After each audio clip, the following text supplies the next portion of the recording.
It turns out that Diddy and Luigi Mangione are both being held at Brooklyn's MDC, and their time behind bars is turning into quite the drama. Diddy has reportedly been struggling with a lot of negativity from other inmates. According to sources from the Daily Mail, he's upset about the hate he's been receiving inside the lockup, feeling like he's facing a lot of hostility from his fellow prisoners. But on the flip side, Luigi Mangione seems to be getting quite the opposite treatment. Luigi, who's facing serious charges including the murder of United Healthcare CEO Brian Thompson, has quickly earned the affection and respect of the other inmates. After being transferred to the MDC from a facility in Pennsylvania, he ended up sharing the same space as Diddy. While Diddy's having a hard time dealing with the negative attention, Luigi finds himself surrounded by a supportive crowd. What's even more interesting is the reason behind Luigi's popularity. Many of the inmates at the detention center have apparently found common ground with him, especially over shared struggles such as losing loved ones due to inadequate health care. These connections have reportedly made Luigi quite popular, and he's been able to get by with much more ease than Diddy, who's used to a very different kind of lifestyle. But as with any rumor, there's always a twist. Luigi's lawyers have denied any claims that Diddy is upset with him or the situation. They've made it clear that there's no tension between the two and that the whole story might be getting blown out of proportion. However, the dynamics between the two prisoners have certainly caught the attention of many. According to a report by the Mirror US, Diddy, who has entered a not guilty plea and continues to deny any wrongdoing in the charges against him, has not been in communication with Luigi Mangione during their time at the MDC.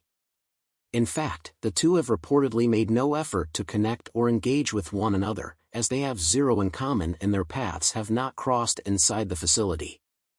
Given the difference in their backgrounds, circumstances, and the charges they face, it's not surprising that the two aren't spending any time together. Despite their lack of interaction, there's an interesting connection between their legal teams that might make the story more complex than it appears. Both Diddy and Luigi are represented by lawyers who share a familial bond. Diddy's case is being handled by Mark Agnifilo, a prominent defense attorney known for his work on high-profile cases. But what adds a twist to this situation is that Luigi's defense is being managed by none other than Mark's wife, Karen Friedman Agnifilo. This overlap in the legal teams of these two high-profile prisoners is a curious one. Although Diddy and Luigi are not directly involved in each other's cases or personal lives, the fact that their respective legal battles are being handled by a husband and wife team shows just how interconnected the world of criminal defense can be, especially when dealing with such complex and high-stakes cases. Karen, who is also an experienced attorney in her own right, works alongside her husband Mark in defending clients who often face serious charges. While they might be working on different cases, their professional paths seem to have intertwined in this particular situation, given that both clients are now in the same prison and are facing public scrutiny for their actions. As of now, Diddy is still waiting for his trial, which is set for this spring. His defense attorneys are working hard to gather every piece of evidence that might prove his innocence. In fact, Diddy's legal team is arguing that some key videos in the case actually help support their client's side of the story, suggesting that he is not guilty of the accusations against him. According to legal documents obtained by Page 6, Diddy's lawyers believe that the videos show private, consensual, intimate activity between adults who were in a long-term relationship. The videos reportedly feature Diddy and his longtime girlfriend, Cassie Ventura, who is often referred to as Victim 1 in the case. Diddy's attorneys assert that these videos prove that Cassie not only consented to the activities but also genuinely enjoyed them, countering any claims of wrongdoing. One of the key issues in the case is whether Diddy himself held on to the footage. There's been a lot of debate about whether he kept these videos for personal use, and Diddy's defense is trying to clear up this misconception.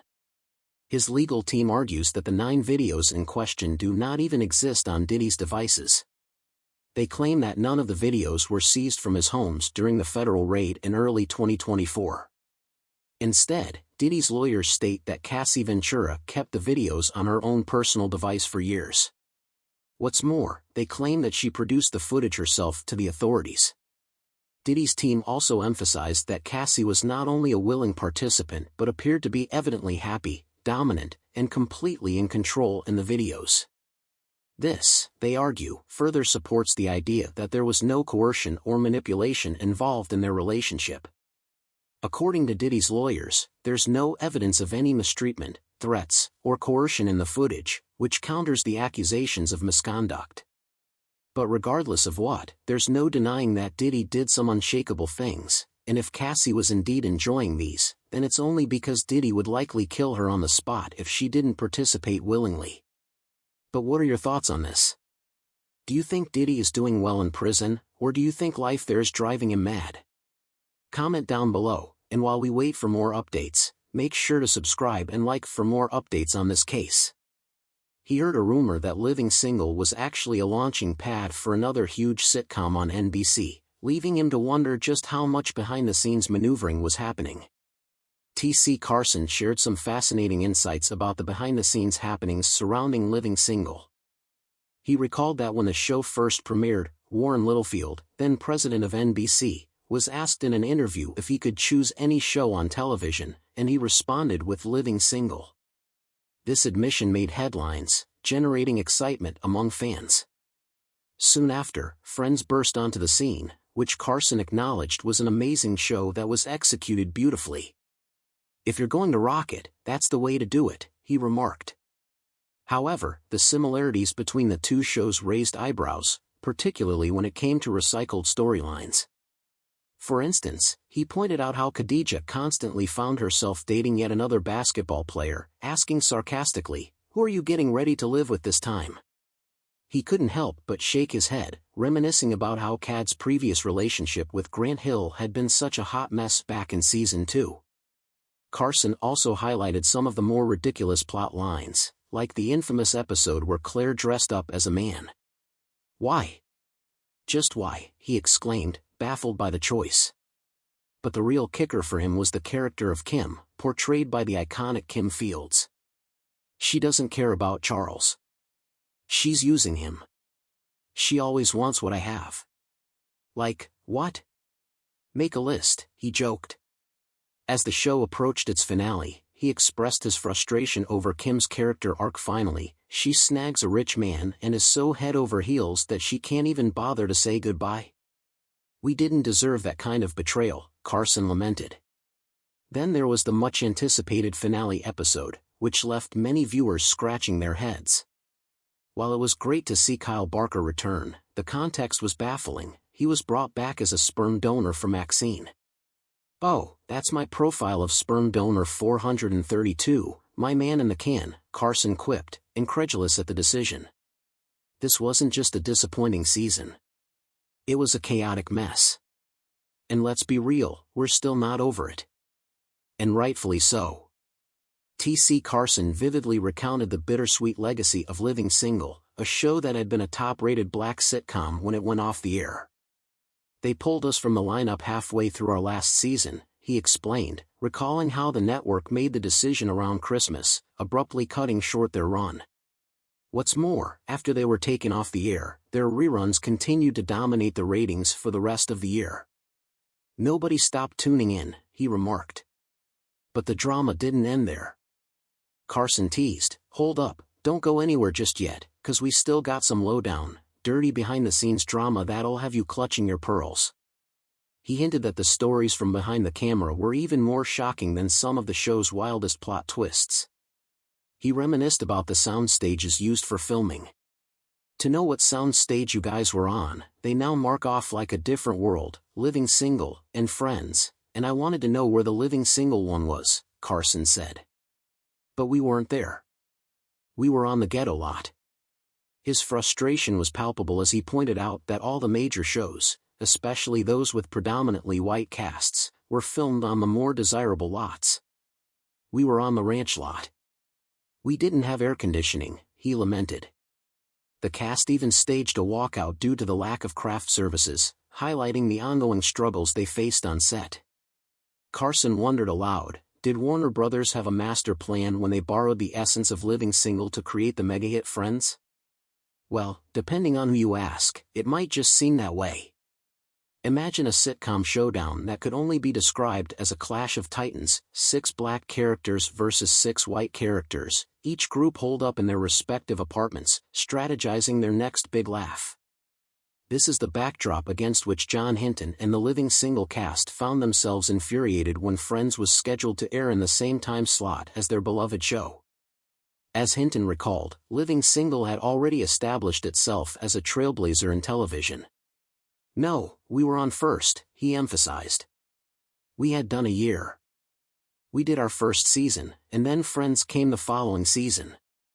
Initially, Living Single had earned its place on Thursday nights, but then the network decided to move it to an 8:30 p.m. slot, directly pitting it against Friends.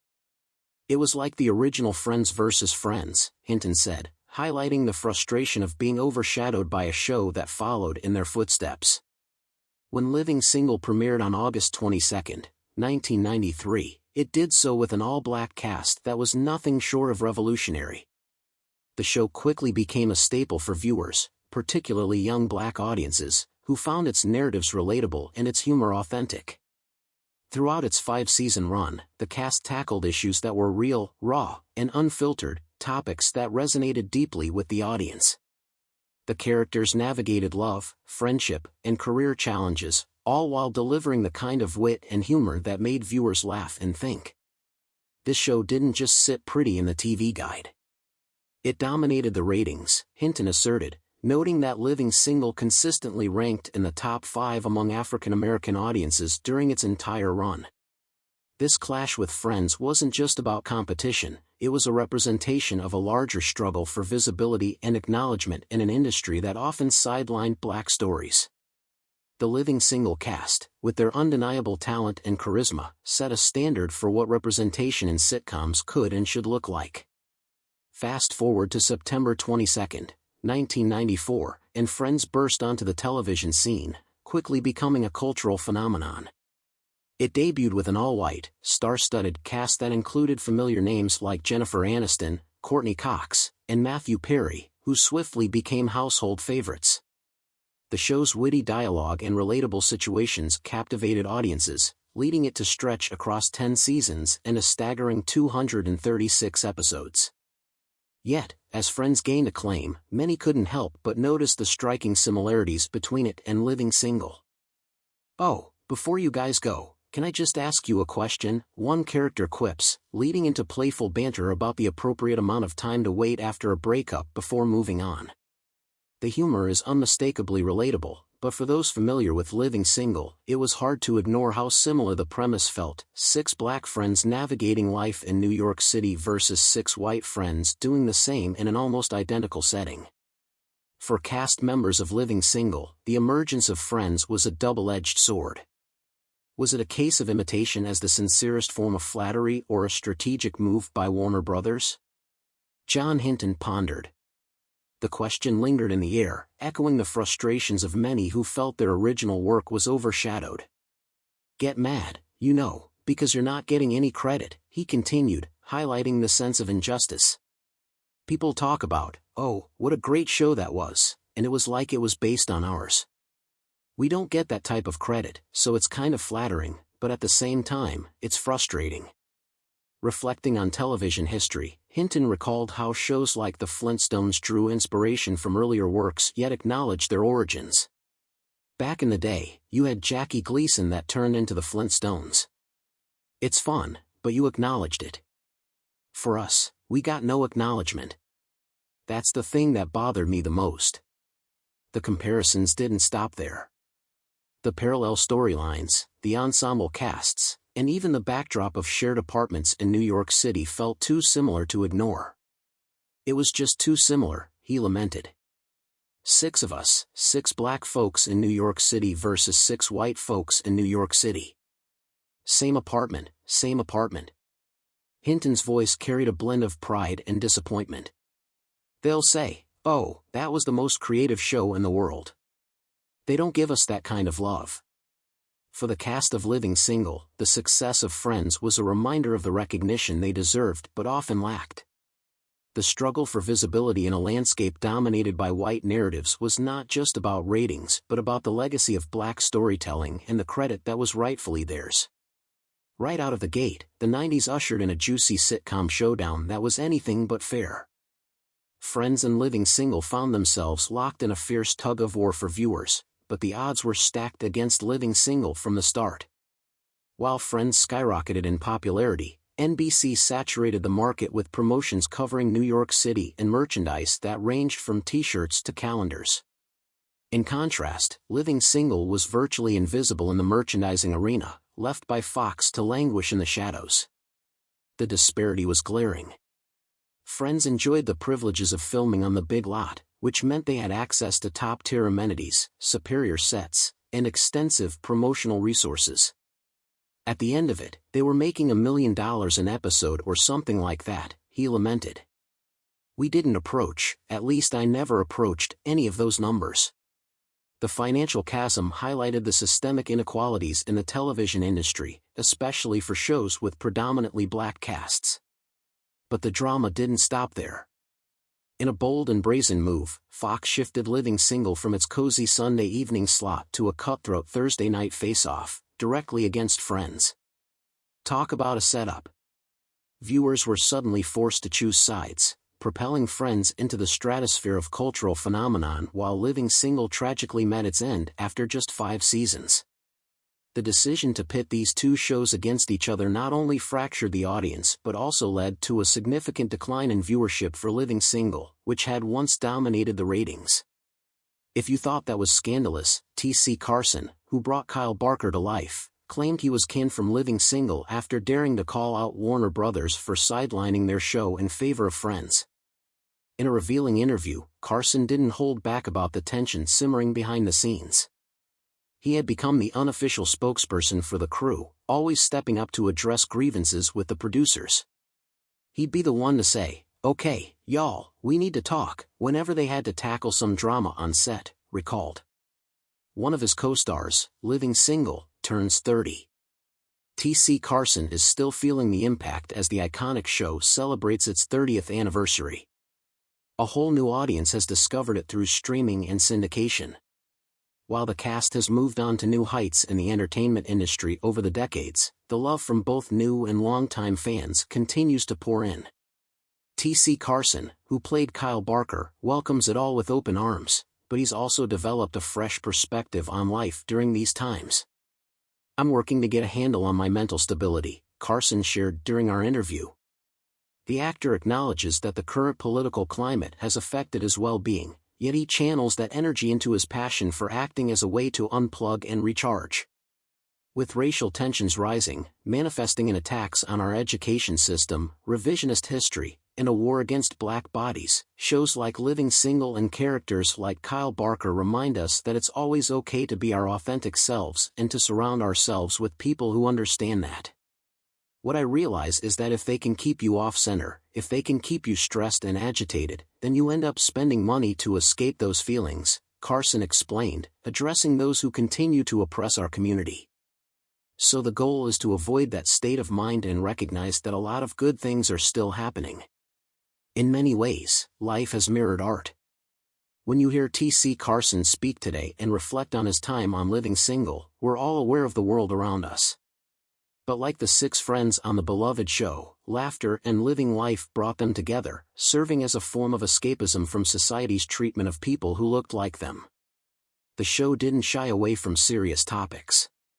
It tackled issues head-on while always emphasizing the strength of their bond and facing each challenge.